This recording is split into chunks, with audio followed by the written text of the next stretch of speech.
Genetic code during replication and transcription a nucleic acid copied to form another nucleic acid. Replication और transcription के दौरान एक nucleic acid copy होता है to form another nucleic acid. Process easy to conceptualize on the basis of complementarity. अब translation क्या होता है, इसमें ट्रांसलेशन में जो mRNA होते हैं उससे कहाँ जाती है इन्फॉर्मेशन प्रोटीन्स के पास। mRNA जो कि न्यूक्लियोटाइड का पॉलीमर है और प्रोटीन्स जो कि अमीनो एसिड का पॉलीमर है। ठीक है। Change in nucleic acid responsible for change in amino acid in the protein. Nucleic acid में चेंज किस चीज़ के लिए रिस्पॉन्सिबल होता है, प्रोटीन्स में अमीनो एसिड के चेंज के लिए। Requirement involvement of many scientist but it was George Gamow. अब कई सारे साइंटिस्ट ने बताया था इन्वॉल्व थे इसमें, बट एक साइंटिस्ट एक फिजिस्ट थे जॉर्ज गैमो। 4 बेसिस हैं, अगर उनको कोड करना है 20 अमीनो एसिड्स के लिए तो code constitute combination of basis. तो कोड क्या करेगा, कुछ बेसिस के कॉम्बिनेशन को कंस्टिट्यूट करेगा ताकि हर 20 एसिड्स को कोड कर सके। कोड जो कि मेड अप ऑफ 3 न्यूक्लियोटाइड्स, एक कोड जो कि 3 न्यूक्लियोटाइड्स का बना होता है।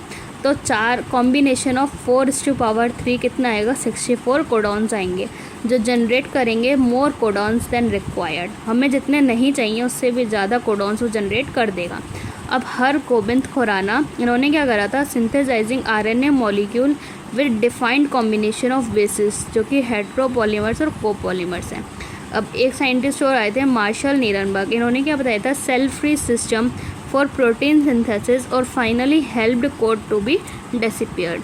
Where Ochoa enzyme polynucleotide phosphorylase जो कि हेल्पफुल है in polymerising RNA with defined sequence in template independent manner जो कि एंजाइमेटिक सिंथेसिस ऑफ RNA है। और यहाँ पे देखा गया UGAG और इधर भी लिख दिया UCAG। तो यहाँ पे हमारे पास कुछ इतने अमीनो एसिड्स हैं, codons for the various amino acids. ये हमारे कोडॉन्स हैं जो कि अमीनो एसिड को कोड कर रहे हैं। ठीक है। अब कुछ सैलिएंट फीचर्स अगर हम देखें जेनेटिक कोड का, कोडॉन ट्रिपलेट होता है जिसमें 61 कोड करते हैं अमीनो एसिड के लिए, बाकी 3 जो होते हैं वो स्टॉप कोडॉन होते हैं। कुछ अमीनो एसिड कोड होते हैं बाय मोर देन 1 कोडॉन, उसको हम डीजनरेट कहते हैं। Codons read in mRNA in a contiguous fashion, no punctuations, लगातार पढ़े जाते हैं बिना किसी रुकावट के। ये नियरली यूनिवर्सल होते हैं, मतलब बैक्टीरिया टू ह्यूमंस हर जगह अप्लाई होंगे। ठीक है। जैसे एक ट्रिपल है, ट्रिपल यू ही बैक्टीरिया टू ह्यूमन हर जगह ट्रिपल यू फिनाइलएलानिन के लिए ही कोड करेगा। एक एक्सेप्शन है वो माइटोकॉन्ड्रियल कोडॉन्स और कुछ प्रोटोजोन्स का अलग होते हैं। AUG का डुअल फंक्शन होता है मेथियोनिन के लिए और इनिशिएटर कोडॉन का के लिए। UAA, UAG और UGA जो कि स्टॉप टर्मिनेटर कोडॉन्स हैं। Mutation and genetic code result in loss और gain of a gene sickle cell anaemia. ये एक पॉइंट म्यूटेशन है जिसमें एक सिंगल बेस पेयर चेंज होता है बीटा ग्लोबिन चेन में, जिसमें कि क्या होता है, अमीनो एसिड रेजिड्यू में glutamic acid is replaced by valine. इसमें क्या होगा, अब एक होता है इंसर्शन ऑफ डुप्लीकेशन ऑफ 1 और 2 basis change the reading frame. एक फ्रेम है उसमें 1 या 2 बेसिस का आना या हटना, उसकी वजह से रीडिंग फ्रेम ही पूरा चेंज हो जाता है, जिसको हम फ्रेम शिफ्ट म्यूटेशन कहेंगे या फिर डिलीशन म्यूटेशन कहेंगे। एग्जाम्पल दे रखा है Ram has big red cap वाला। 3 और मल्टीपल रिमेन अनअल्टर्ड। tRNA जो कि एक एडेप्टर मॉलिक्यूल है जिसका रोल बहुत टाइम बाद देखा गया था, role assigned later. Clear to Francis Crick there has to be mechanism to read code and to link it to amino acid. एक कोड को रीड करने के लिए एक मैकेनिज्म होना चाहिए ताकि और to link with the amino acid, क्योंकि जो अमीनो एसिड्स होते हैं उनके पास कुछ स्ट्रक्चरल स्पेशलिटीज़ नहीं होती हैं टू रीड कोड यूनिकली, ताकि हम उस कोड को अलग अलग पढ़ सकें। तो he postulated presence of adapter molecule. तो इसने क्या करा था, एक अडेप्टर मॉलिक्यूल का प्रेजेंस पोस्टुलेट किया था, जो हाथ से तो वो कोड पढ़ रहा था और दूसरी जगह से वो स्पेसिफिक अमीनो एसिड के लिए बाइंड कर रहा था। जेनेटिक कोड के पोस्टुलेट होने से पहले tRNA को सॉल्यूबल RNA कहा जाता था। tRNA के पास कुछ एंटी कोडॉन लूप होता है, has amino acid acceptor end to bind to a amino acid. tRNA specific for each amino acid.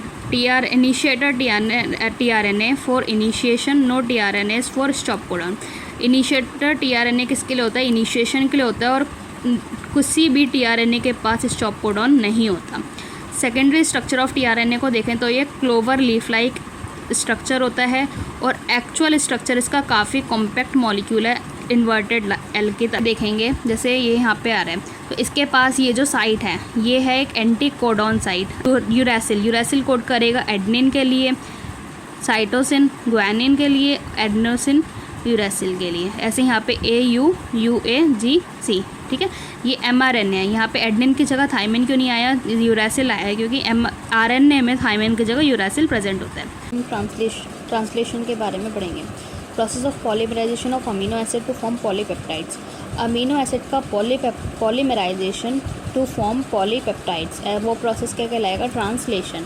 Order and sequence of amino acid defined by the sequence of bases in the mRNA। जो amino acid होते हैं जुड़े हुए होते हैं peptide bond से, जिसका formation क्या रिक्वायर करते हैं? एनर्जी, ठीक। अब अगर फर्स्ट फेज़ देखा जाए तो ये अमीनो एसिड एक्टिवेट होते हैं ATP की प्रेजेंस में और लिंक्ड हो जाते हैं उस tRNA अपने tRNA के साथ। इस प्रोसेस को हम कहेंगे चार्जिंग ऑफ tRNA या फिर अमीनो एसाइलेशन ऑफ tRNA। जो सेकंड में चार्ज्ड tRNA को पास में लाया जाएगा ताकि वो किसका फॉर्मेशन कर सके? पेप्टाइड बॉन्ड बना सके, जिसके लिए काफ़ी एनर्जी की ज़रूरत होती है। Presence of catalyst enhance rate of peptide bond formation. अगर कैटलिस्ट की प्रेजेंस में क्या होता है, ये जो रेट होता है मतलब पेप्टाइड बॉन्ड का फॉर्मेशन होता है, ये इन्हेंस हो जाता है। Cellular factory responsible for synthesising proteins. एक ऐसी सेल की फैक्ट्री जो कि रिस्पॉन्सिबल होती है प्रोटीन के सिंथेसिस के लिए, उसको हम राइबोसोम कहते हैं, जो कि कंसिस्ट करता है स्ट्रक्चरल RNAs को और 80 अलग अलग प्रोटीन। राइबोसोम जो है वो अपनी इनएक्टिव स्टेज में 2 सब यूनिट कंटेन करता है, एक स्मॉल सब यूनिट, दूसरी लार्ज सब यूनिट। स्मॉल सब यूनिट जो है वो इनकाउंटर करती है as mRNA। The process of translation of mRNA to protein begins. फिर जो ट्रांसलेशन का प्रोसेस होता है mRNA के ट्रांसलेशन का प्रोटीन्स में, ठीक है, वो शुरू हो जाता है। अब क्या होता है, there are 2 sites in the large subunit. Large subunit के अंदर 2 साइट्स होती हैं पेप्टाइड बॉन्ड के फॉर्मेशन के लिए। अब जो राइबोसोम होता है वो कैटलिस्ट की तरह एक्ट करता है, जो कि है 23S rRNA बैक्टीरिया में, जिसको हम राइबोजाइम कहेंगे। किसके लिए? पेप्टाइड बॉन्ड के फॉर्मेशन के लिए। mRNA के पास कुछ एडिशनल सीक्वेंस होते हैं जो ट्रांसलेटेड नहीं होते हैं, उनको हम अनट्रांसलेटेड रीजन कहते हैं, ठीक है, UTR। अब ये जो है ये UTR प्रेजेंट होता है 5' एंड पे भी और 3' एंड पे भी। 5' एंड पे होता है बिफोर स्टार्ट कोडॉन और 3' एंड पे होता है after stop codon. There are requirement for efficient translation process. For initiation के लिए क्या होता है, जो राइबोसोम होता है वो बाइंड कर जाता है mRNA के स्टार्ट कोडॉन के साथ AU, जिसको मेथियोनिन कहते हैं, जो कि रिकॉर्गनाइज होता है सिर्फ इनिशिएटर tRNA से ही। अब राइबोसोम का क्या होगा, इलॉन्गेशन के लिए प्रोसीड होगा ऑफ प्रोटीन सिंथेसिस।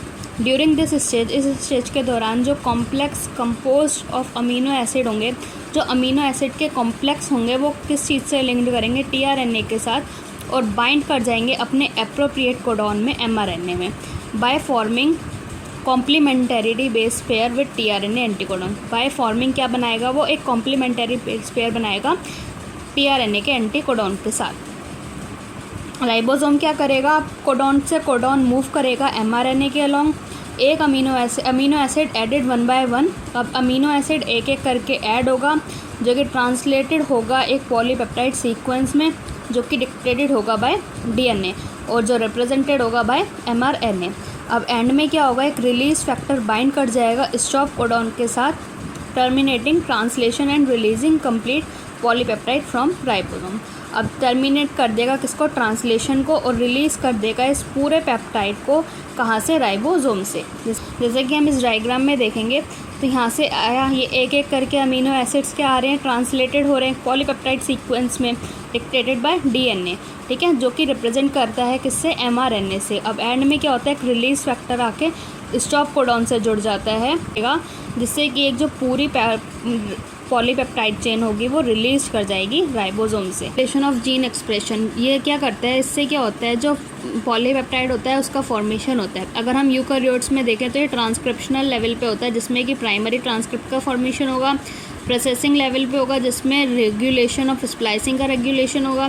तीसरा ट्रांसपोर्ट ऑफ एमआरएनए ट्रांसपोर्ट होगा न्यूक्लियस से साइटोप्लाज्म में। और चौथा ट्रांसलेशनल लेवल पे genes in all cells perform particular और a set of function. Cells में जो जीन है वो एक पर्टिकुलर या फिर एक सेट ऑफ फंक्शन परफॉर्म करेंगे। जैसे कि हम एंजाइम लें बीटा गैलेक्टोसाइडेज जो कि सिंथेसाइज्ड है किससे, ई कोलाई से। ये क्या करता है, use to catalyse hydrolysis of disaccharide के को तोड़ता है लैक्टोज को किसमें, गैलेक्टोज और ग्लूकोज में। बैक्टीरिया जो कि उनको यूज़ करता है as the source of their energy. Bacteria lactose नहीं बनाता, बैक्टीरिया के पास लैक्टोज नहीं होता है एज अ एनर्जी सोर्स, ठीक है। तो no longer require synthesis of enzyme of beta galactosidase. तो इसके पास कोई भी आगे और ज़रूरत नहीं होती इस एंजाइम को सिंथेसाइज कराने के लिए। सिंपल टर्म में कहें तो इट इज़ अ मेटाबॉलिक या फिर फिजियोलॉजिकल या फिर एक इन्वायरमेंटल कंडीशन है जो कि रेगुलेट कर रही है जीन के एक्सप्रेशन को। प्रोट्स में जो control rate of transcriptional initiation is predominant site for control of the gene expression. Transcription unit में क्या होगा, अब activity of RNA polymerase at promoter is regulated by the interaction with accessory proteins. अब जो प्रोमोटर साइट पे जो RNA polymerase की activity होगी वो रेगुलेट होगी कुछ एसेसरी प्रोटीन्स से, ठीक है, which affects its ability to recognize start sites. This regulatory proteins act both positively. अब ये जो रेगुलेटरी प्रोटीन्स होते हैं ये एक्ट करते हैं पॉजिटिवली की तरह जिनको हम एक्टिवेटर्स कहेंगे, निगेटिवली की तरह तो उनको हम रिप्रेसर कहेंगे, ठीक है। अब ये जो the accessibility of promoter region of prokaryotic DNA in मैग्निक is regulated by the interaction of proteins जिनको हम ऑपरेटर्स कहेंगे। Operator regions is adjacent to promoter element in most operon. कई सारे ऑपरॉन में प्रमोटर की जगह ऑपरेटर रीजन्स होते हैं and in most case operator bind with the repressor protein. और कई केसेस में क्या होता है, ये जो ऑपरेटर होता है ये प्रोटीन रिप्रेसर के साथ ही बाइंड कर जाते हैं। Each operon has a specific operator and specific repressor. एक ऑपरॉन के पास अपना अपना स्पेसिफिक ऑपरेटर होता है और स्पेसिफिक रिप्रेसर होते हैं। Operator is present only in the lac operon. जैसे कि हम अगर एग्जांपल देखें तो लैक ऑपरेटर सिर्फ और सिर्फ लैक ऑपरॉन में होता है और ये इंटैक्ट करता है specifically with the lac operon only.